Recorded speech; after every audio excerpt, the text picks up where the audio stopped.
Barley పాయసంకు కావాల్సినటువంటి పదార్థములు: barley,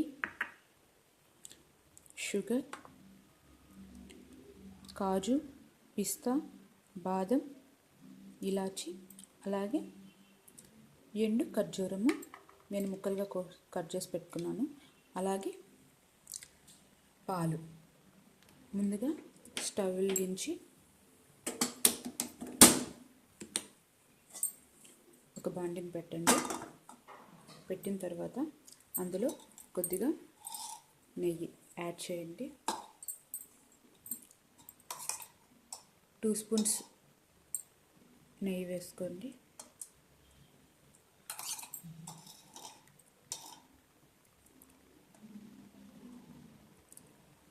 ఇప్పుడు ఇందులో బాదం, అలాగే కాజు,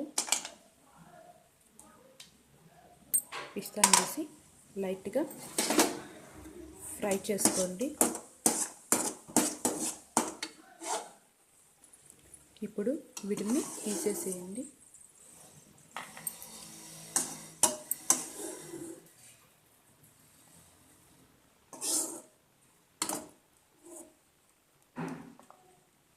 ఇప్పుడు ఈ నెయ్యిలోనే ఈ బార్లీని వేసి ఫ్రై చేయండి.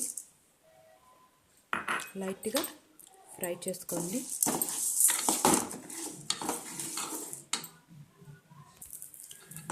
తక్కువ మంట పెట్టుకొని బాగా ఫ్రై చేయండి. మాడిపోకుండా గరిటెతో కలబెడుతూనే ఉండండి.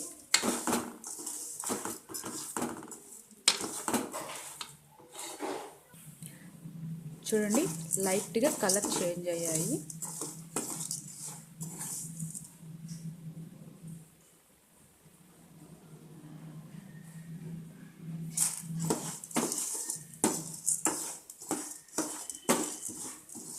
ఇప్పుడు స్టవ్ ఆఫ్ చేసేసి వీటిని ఒక ప్లేట్లోకి తీసుకోండి. వీటిని ఒక ప్లేట్లోకి తీసుకున్నాము. ఇవి కాస్త చల్లారించిన తర్వాత మిక్సీ పట్టుకోండి. ఇది కొద్దిగా బరకగా మిక్సీ పట్టుకోవాలి. చూడండి, ఇలాగా బరకగా మిక్సీ పట్టుకోవాలి. దీన్ని స్టోర్ చేసి పెట్టుకున్నారంటే మీరు ఎప్పుడు ఈ పాయసం తయారు చేయాలన్నా అప్పుడు దీన్ని చేసుకోవచ్చు. ఇప్పుడు మళ్ళీ స్టవ్ వెలిగించి ఇంకొక బాండీ పెట్టండి. పెట్టి ఇందులో 1 గ్లాస్ పాలు పోయండి. ఇవి కాస్త మరిగిన తర్వాత ఇందులో మనం ముందుగా ప్రిపేర్ చేసుకున్నటువంటి ఈ బార్లీ పౌడర్ని యాడ్ చేస్తాము. పాలు మరుగుతూ ఉన్నాయి. ఇప్పుడు మనం ముందుగా ప్రిపేర్ చేసుకున్న పౌడర్ని యాడ్ చేస్తాము. మనం 1 గ్లాస్ పాలు తీసుకున్నాం కాబట్టి 2 స్పూన్స్ నుంచి 3 స్పూన్స్ వరకు సరిపోతుంది. నేను 3 స్పూన్స్ వేస్తున్నాను. ఉండలు కట్టకుండా బాగా కలుపుకోండి. ఇప్పుడు ఇందులో మీకు సరిపడినంత షుగర్ని వేసుకోండి. మీకు ఎంత స్వీట్నెస్ కావాలనిపిస్తే అంత వేసుకోండి. మీరు షుగర్కి బదులు బెల్లం కూడా యూస్ చేసుకోవచ్చు. ఇప్పుడు మరొకసారి బాగా కలబెట్టండి.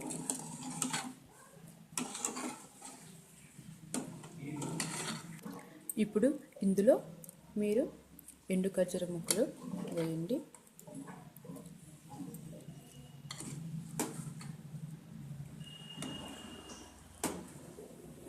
కొద్దిగా చిక్కపడుతూ ఉంది. ఇప్పుడు మీరు ముందుగా వేయించి పెట్టుకున్నటువంటి డ్రై ఫ్రూట్స్ని కొద్దిగా ముక్కలుగా చేసుకొని అవి కూడా మొత్తం యాడ్ చేసేసేయండి.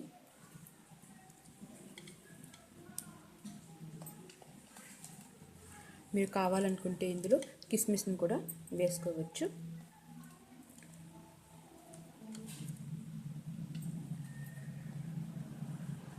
అన్నిటినీ వేసిన తర్వాత మరి ఒకసారి బాగా కలబెట్టండి. ఇది పిల్లలకి చాలా మంచిది. వాళ్ళు బాగా స్ట్రాంగ్ అవుతారు దీన్ని ప్రతిరోజు తీసుకోవడం వలన. ఈ వేసవికాలంలో దీన్ని తీసుకోవడం వల్ల శరీరంలోని వేడిని తగ్గిస్తుంది. దీన్ని ప్రతిరోజు తీసుకోవడం వల్ల అలాగే వాళ్ళు వెయిట్ కూడా ఇంక్రీజ్ అవుతారు. ఇప్పుడు ఇందులో ఇలాచీని కూడా వేసేయండి. ఇప్పుడు ఇందులో కొద్దిగా నెయ్యిని వేయండి. ఆవు నెయ్యి చాలా మంచిది కాబట్టి నేను ఆవు నెయ్యిని వేస్తున్నాను. ఇప్పుడు ఒకసారి బాగా కలబెట్టండి. చూడండి బాగా చిక్కగా వచ్చేసింది ఇది. ఇప్పుడు స్టవ్ ఆఫ్ చేసేసేయండి.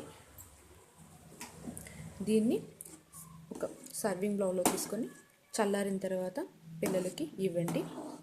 ఇది 50 గ్రామ్స్ నుంచి 100 గ్రామ్స్ వరకు పిల్లలు దీన్ని తీసుకోవచ్చు. వాళ్ళ వయసును పట్టించి దీన్ని ప్రతిరోజు ఇవ్వండి. అలాగే దీన్ని పెద్దవాళ్ళు కూడా తీసుకోవచ్చు. హైట్ వెయిట్ ఎవరు గెయిన్ అవ్వాలనుకుంటారో వాళ్ళని దీన్ని ప్రతిరోజు తీసుకోవచ్చు. Thanks for watching. Please subscribe to my channel.